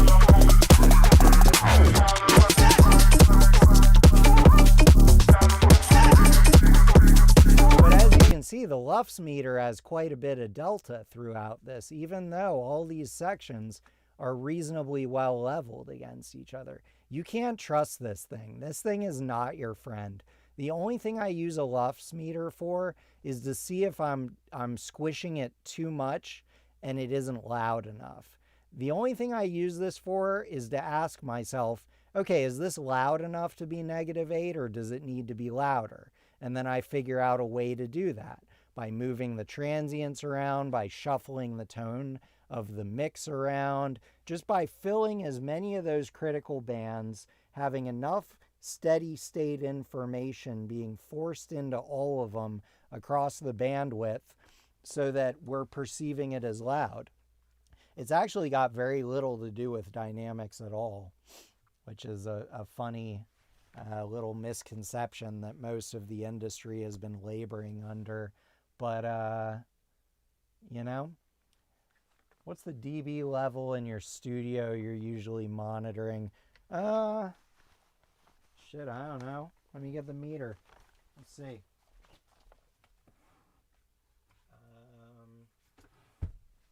See, now I need an SPL meter. Oh, here it is. Let's have a look-see. Where are we at? We are at...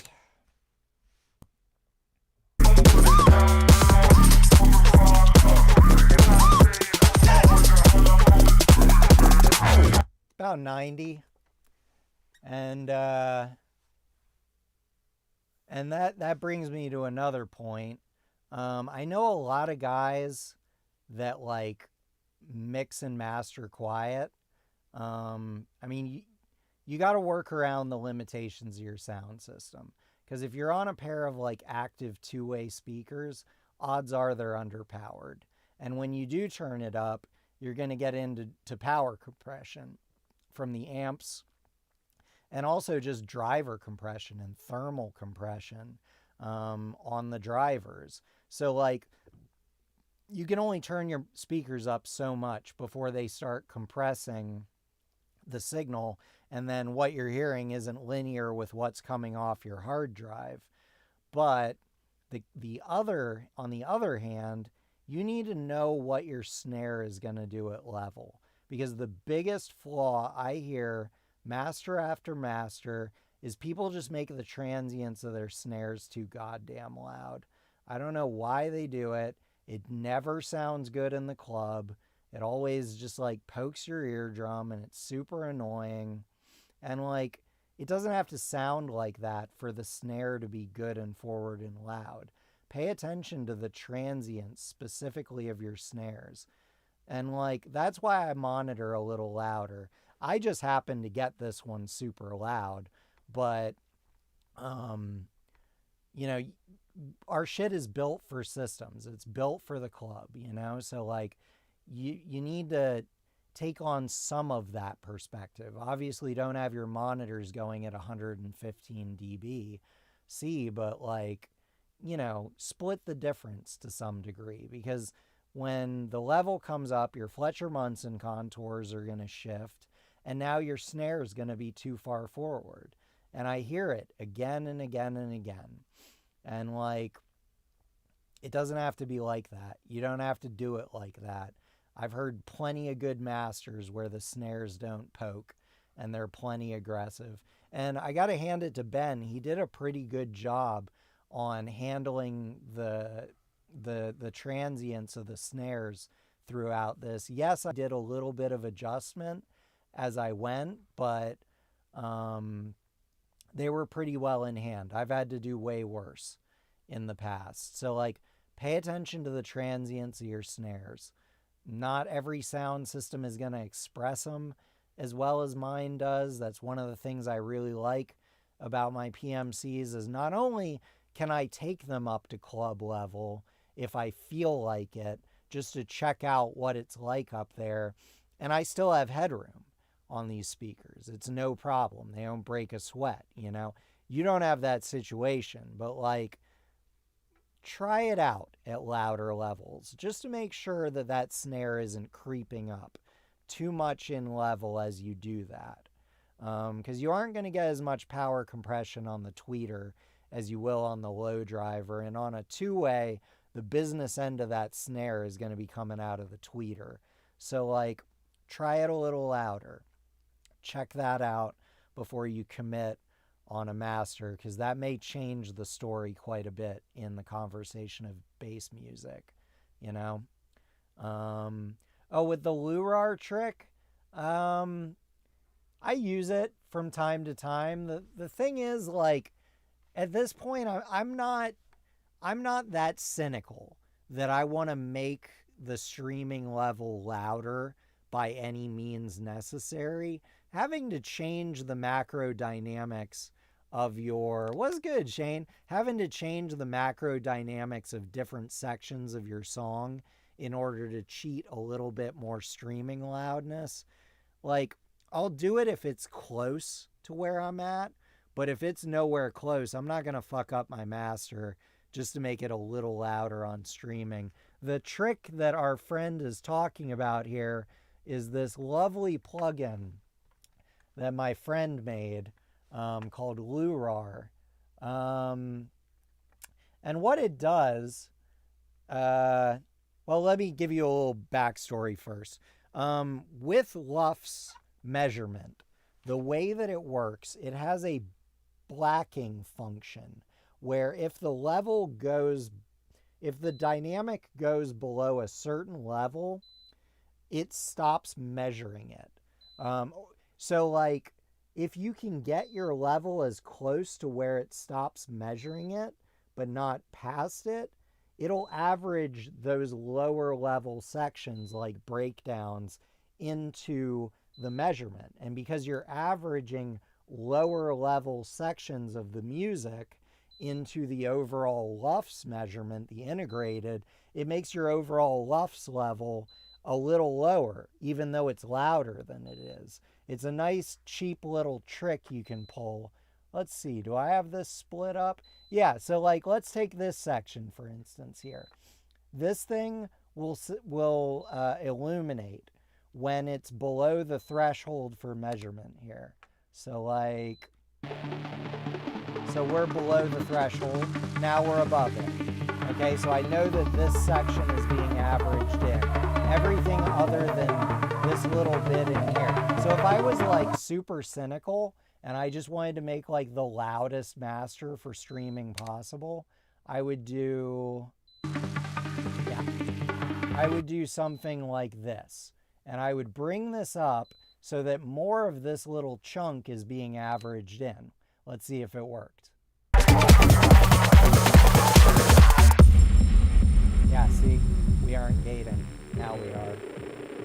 Okay, so it doesn't help us at all because it's just way too low. Like, there's some stuff that's just not worth going for it. Not to make it, you know, a little louder than the next guy on streaming.